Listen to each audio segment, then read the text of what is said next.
اللہ کا محبوب جب اس سرزمین پر آیا تو توحید کو بلند کرنے کے لیے آیا، ایک ہی نام لے کر آیا، یا ایھا الناس قولوا لا الہ الا اللہ، انسانوں لا الہ الا اللہ کا تو فلاح پاؤ گے، کیونکہ لا الہ الا اللہ کیا ہے میرے بھائی، اس کو ہمیں سمجھنا ہے۔ جب تک لا الہ الا اللہ کو نہیں سمجھیں گے زمین پر امن نہیں ہوگا، بے ختم نہیں ہوگی، کچھ بھی ختم نہیں ہوگا جب تک ہم لا الہ کو نہیں سمجھیں، اللہ کی طاقت کو نہیں مانیں گے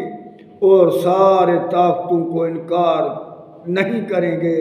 تب تک اس زمین پر امن نہیں آئے گا، کیونکہ ظلم کی بازار، ظالم کو کوئی روکنے والا ہے ہی نہیں، تو ظلم کیسے ختم ہوگا؟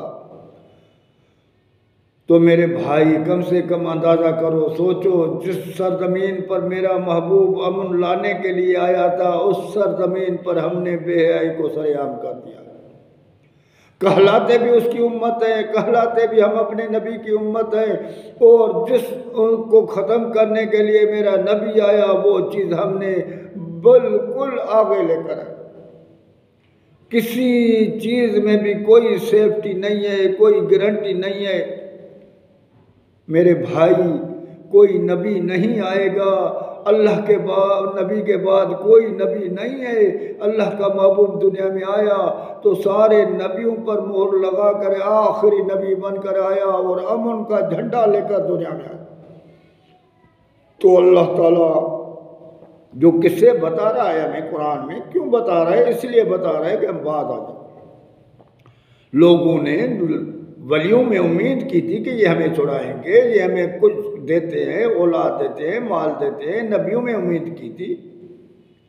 کہ یہ اللہ کے محبوب ہیں، ان کے محابے ہمارا وسیلہ ہوتا ہے، ان کے پاس جائیں گے تو جیسے کہ اللہ کے پاس جائیں، جیسے کہ آفیسر کے پاس جاتے ہیں تو ایک بندہ بیٹھا ہوتا ہے، وہ کہتا ہے اس سے ملو تو جیسے آفیسر سے ملو گے، کیونکہ یہ آفیسر کا خاص بندہ ہے، اس سے ملنا یعنی آفیسر سے ملنا ہے، اس میں آفیسر میں فرق ہی نہیں ہے، پہلے اس بات تحت ملو، یہی تیرا کام کرے گا۔ یہی ہمارا آج بھی حال ہے۔ تو اللہ تعالیٰ فرماتا ہے لَقَدْ كَفَرَ الَّذِينَ قَالُوا إِنَّ اللَّهَ هُوَ الْمَسِيحُ ابْنُ مَرْيَمَ، تحقیق وہ بندے کافر ہو جن لوگوں نے کہا کہ اللہ اور عیسیٰ میں کوئی فرق نہیں ہے، ایک ہی ہے، کیونکہ عیسیٰ کے پاس گئے تو ویسے اللہ کے پاس گئے، عیسیٰ مان گیا تو اللہ مان گیا، عیسیٰ اللہ سے ہم کو چھڑائے گا بھی، عیسیٰ اللہ سے ہم کو اولاد بھی دے کر دے گا، ماں ہر چیز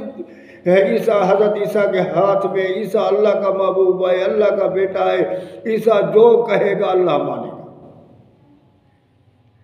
تو اللہ تعالیٰ فرماتا ہے تحقیق یہ بندے کافر ہو، کیونکہ کل فَمَن يَمْلِكُ مِنَ اللَّهِ شَيْئًا، وہ کون ہے کہ اللہ کے پاس اختیار رکھتا ہے؟ اللہ نے اب کھول کے میرے بھائی قرآن پر غور فکر کرو، سورۃ مائدہ 86 پارہ، ہم کم سے کم اس قرآن پر توجہ تو دیں نا کہ قرآن کیا فرما رہا ہے، قرآن ہمیں کیا سبق دے رہا ہے۔ آیت نمبر 16 تو اللہ تعالیٰ فرماتا ہے قُلْ فَمَن يَمْلِكُ مِنَ اللَّهِ شَيْئًا، وہ کون ہے کہ اللہ کے پاس اختیار رکھتا ہے؟ وہ کون ہے مالک کسی شے کا جو اللہ کے پاس؟ ان اراد ان یہلک المسیح ابن مریم و امہ ومن فی الارض جميعا، اگر اللہ ہلاک کرنے کا ارادہ رکھے، ان اراد، اگر اللہ ارادہ رکھتا ہے ان یہلک المسیح ابن مریم، کہ اللہ عیسیٰ بیٹے مریم جی کو ہلاک کرنے کا ارادہ رکھے، یا وہ امہ، یا اس کی اماں کو ہلاک کرنے کا ارادہ رکھے، یا وہ من فی الارض جميعا، یا ساری زمین میں جو ہے بندہ ہے، کوئی بھی ہے، اللہ تعالیٰ فرمائے ان کو ہلاک کرنے کا ارادہ رکھے، تو وہ کون ہے اللہ کے پاس جو اختیار رکھتا ہے کہ ان کو ہلاکت کو روکے، ان کو چھڑائے؟ وہ کون ہے؟ للہ ملک السماوات والارض، کیونکہ بادشاہی زمین پر بھی اللہ کی ہے تو آسمانوں پر، وما بینہما، اس کے بیچ میں بھی جو کچھ ہے وہ سارا کچھ اللہ کا، کسی کی کوئی بادشاہی نہیں ہے، نہ کوئی اللہ سے مداخلت کرتا سکتا ہے، نہ اللہ کو کوئی منا سکتا ہے اللہ کا ارادہ ایک چیز کا وہ منا کر وہ ارادہ ہٹا سکتا ہے؟ اللہ نے کہا ایسی کوئی ہستی پیدا نہیں ہوئی ہے کہ اللہ کے مد مقابل دوسرا باللہ ہو، کیونکہ اللہ کو سمجھنا ہے، لا الہ الا اللہ کو سمجھنا ہے، ایسی کوئی طاقت نہیں ہے۔ یخلق ما یشاء، جو چاہتا ہے وہ پیدا کرتا ہے۔ واللہ علی کل شیء قدیر، اللہ ہر چیز پر قدرت رکھنے والا ہے، اللہ کی ساری طاقتیں ہیں، اللہ کے ہاتھ میں ہر چیز ہے، جس کو چاہے بنائے، جس کو چاہے بگاڑے، جس کو چاہے پیدا کرے، جس کو چاہے بڑھائے، جس کو موت دے، جس کو حیاتی دے، ہر وہ چیز اللہ کے ہاتھ میں۔ سارے نبیوں کو اللہ تعالیٰ نے موت دیا، کوئی اپنا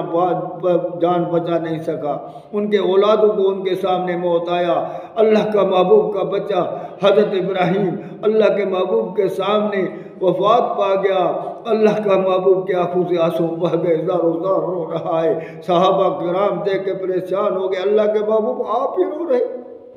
اللہ کے محبوب نے فرمایا ابراہیم کی جدائی نے گھائل کر دیا ہے، یہ رحمت کے آنسو ہیں۔ تو میرے بھائی ہم سوچیں اللہ تعالیٰ فرماتا ہے یہ میرا اختیار ہے، جس کو چاہوں بناؤں، جس کو چاہوں حیاتی دوں، جس کو چاہوں مماتی دوں، کوئی بھی میرے پاس کسی کی بھی طاقت نہیں ہے، کوئی بھی اختیار نہیں رکھتا ہے۔ یہی لا الہ الا اللہ کی مینس ہے۔ جب سارے الہ جو ہے دنیا کے یعنی طاغوت، دنیا کے طاقت والے، جب تک ہم ان کا انکار نہیں کریں گے، ظلم کا انکار نہیں کریں گے تو امن کیسے آئے گا؟ جب ایک اللہ کی طاقت مانیں گے، اس کی عبادت کریں گے، اس کے سوا غیر کی عبادت سے انکار نہیں کریں گے تو کیسے کامیاب ہوں گے؟ تو یہ بادشاہی اللہ کی ہے، حکومت اللہ کی ہے، ملک اللہ کا ہے، ہمیں اسے ہی ماننا چاہیے۔ اس کے ماننے کے بغیر ہمارا